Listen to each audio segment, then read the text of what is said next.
This is a story I haven't thought about in a long time, and for good reason. My friends and I used to love exploring abandoned places. Growing up in New Jersey, there were enough spots within driving distance to keep us entertained for hours. Most of what we did wasn't that cool in hindsight, just decaying buildings and empty warehouses, but every now and then we'd stumble across something more interesting. One place that had been on our radar for a while was an abandoned middle school, about a 30-minute drive away. I won't name it for privacy reasons, but anyone familiar with North Jersey urban exploring probably knows exactly which one I'm talking about. We'd seen photos online and figured it was finally time to check it out. It was late summer, and we were getting bored of our usual routine, playing basketball in my backyard and driving around aimlessly. I can't remember who first suggested it, but the decision was pretty spontaneous. There were four of us that night: me, Yuri, Frank, and Freddie. Frank and I were into graffiti, so we brought a few cans of black and white spray paint. The rest of my bag was filled with Roman candles left over from the 4th of July. Our usual MO was simple: mess around inside, get to the roof, shoot off some fireworks, then sprint out before the cops showed up. This night was supposed to be no different. Yuri drove. He parked on a side street a couple of blocks away, and we walked toward the school. We were pleasantly surprised to find that the perimeter fence had already been cut. We'd been prepared to climb, but this made it easy.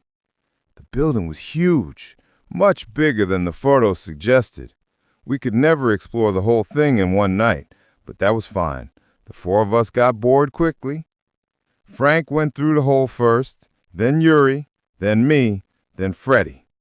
Freddie was the most fearless, so he volunteered to bring up the rear. We found an unboarded door and stepped inside. Even with our flashlights, it was eerie. Imagine your childhood school, only dead silent. Hallways stripped to exposed wires and crumbling tile, insulation hanging from the ceiling, broken furniture scattered everywhere. We all had ridiculously powerful flashlights. Mine cost $60 and could light up an entire room or blind you for seconds if you looked directly at it. The walls were covered in graffiti, some good, some terrible. Frank and I paused now and then to check tags, but we mostly kept moving. The auditorium with its collapsing stage and rows of broken seats was particularly cool. We did a quick loop through the basement, which was by far the most decayed part. We didn't stay long, partly because of the damage, partly because everyone was getting creeped out. One room had a massive pentagram painted on the floor. Creepy, sure, but not uncommon. Anyone who's done urban exploring has seen them before. Eventually, we made it to the second floor. One classroom had a completely untouched white wall, a blank canvas. Frank and I grinned and started throwing up a piece while Yuri and Freddie went to look for roof access. After we finished, Frank wanted to keep painting, so I wandered into the hallway to look at other people's art. About 5 minutes later, Frank yelled from the classroom, sounding angry. He said, "Quit messing with me." I told him I had no idea what he was talking about. Then he said, "I know you took my bag." I swore I'd been standing in the hallway the whole time. He believed me and muttered that it must have been Freddie pulling a prank. We searched the room just in case, but the bag was gone. Without it, we almost had no paint left, so we gave up tagging and went to find the others, assuming they were on the roof by now. The stairs didn't lead all the way up, so we wandered the floor looking for access. I stepped into a small side room and froze. On the wall was another pentagram, identical to the one in the basement, except the paint was still wet and dripping. In the corner sat Frank's missing bag. Frank walked in behind me, saw it, grabbed the bag, and said loudly, "What the hell is wrong with him?" Even for Freddie, this felt like crossing a line.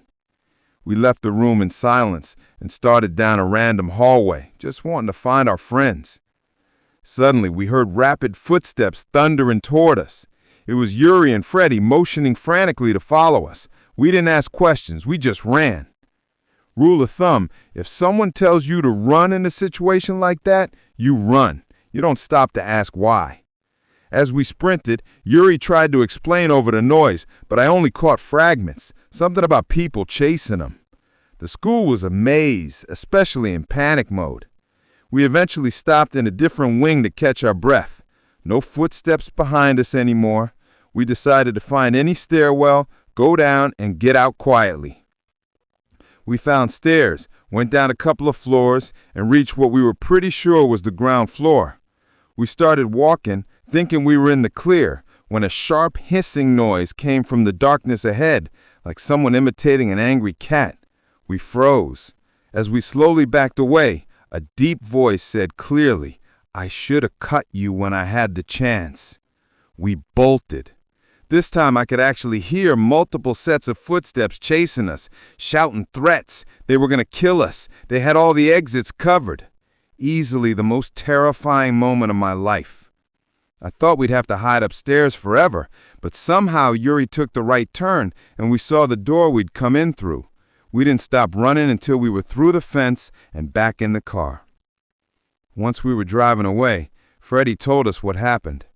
After failing to find the roof, they'd gone down a floor looking for us. Freddie heard metallic clinking in a room and thought it was us. They walked in and saw 3 cloaked figures sitting in a circle on the floor, hunched over something, marbles or stones maybe. As soon as the figures noticed us, they jumped up and gave chase. Yuri and Freddie ran upstairs to lose them and luckily found us. So many things didn't add up.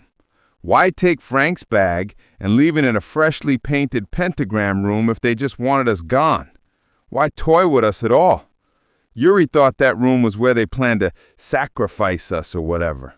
My theory is they were hurting us, thinking we'd never find the exit on our own. There had to be at least 4 of them. One messing with the bag while the other 3 were in that room. We never went back. The building, as far as I know, is still standing. This was a little over 5 years ago. Second story, The Fake Delivery Guy.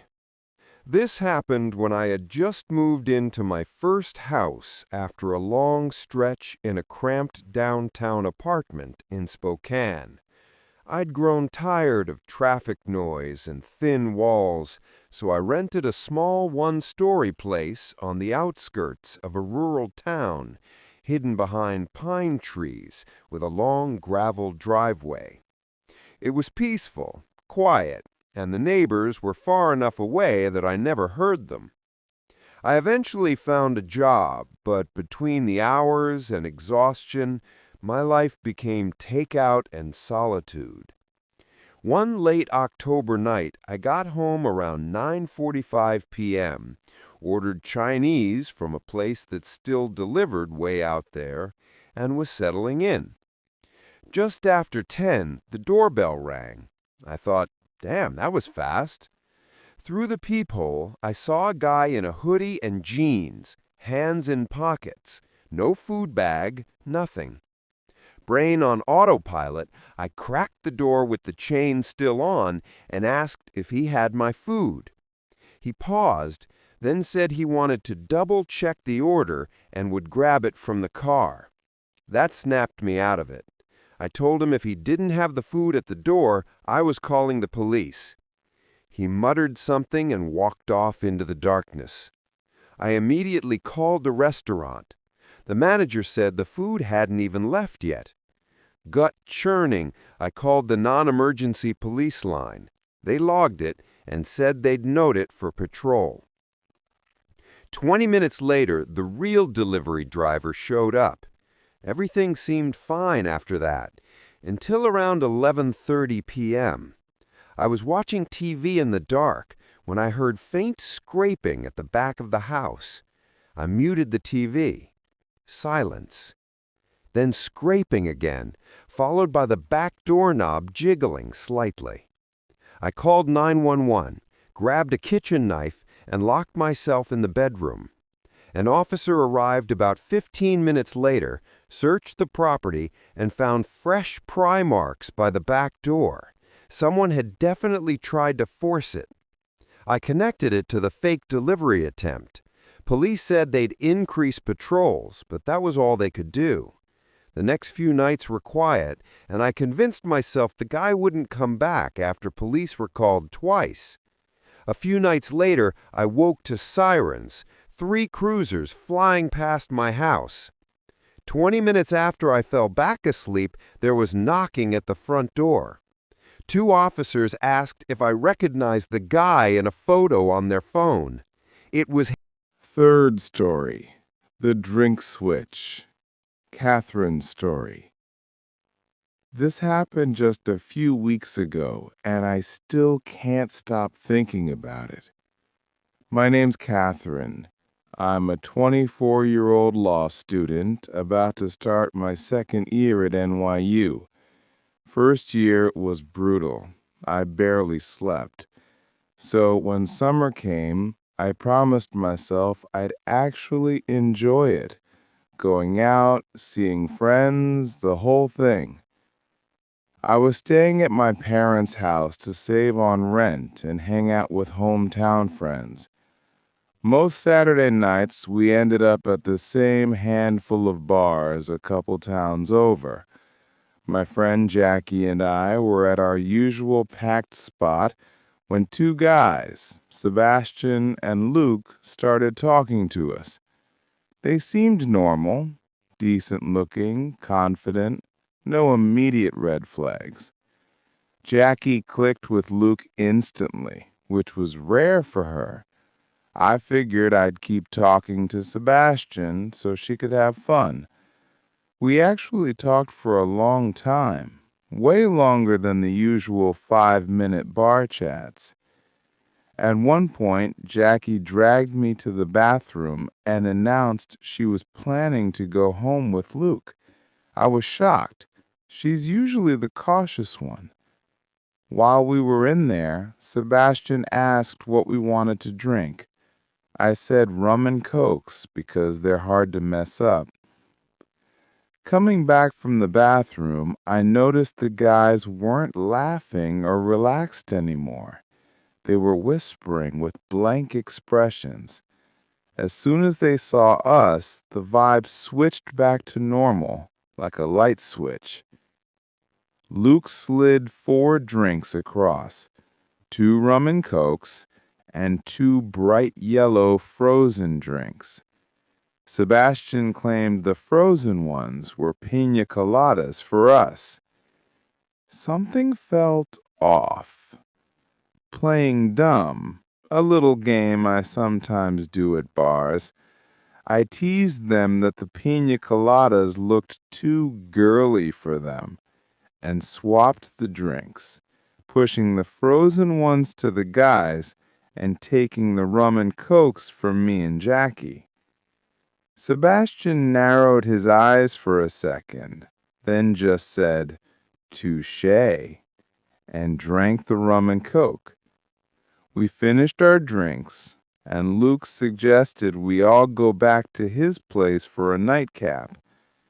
Everything felt normal again, so we Ubered to his apartment. It was a modest second-floor unit, clean but weirdly empty, almost like he'd just moved in. We drank White Claws, listened to music. Everything seemed fine. Then maybe 20 minutes later, both guys started slurring heavily and laughing at nothing. Within minutes, they passed out cold on the couch. Jackie tried to slap Luke awake, but I pulled her back and reminded her I'd switched the drinks. The realization hit us both. They had drugged what they thought were our drinks. We panicked quietly. Jackie wanted to search the apartment for evidence. I just wanted to leave. We left without finding anything concrete.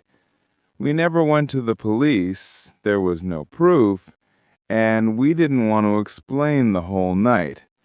But we both know what almost happened. Why drug girls who were already willing to go home with you? The only answer that makes sense is they were planning something much worse. And why did they still invite us over if they knew the drugs would knock them both out?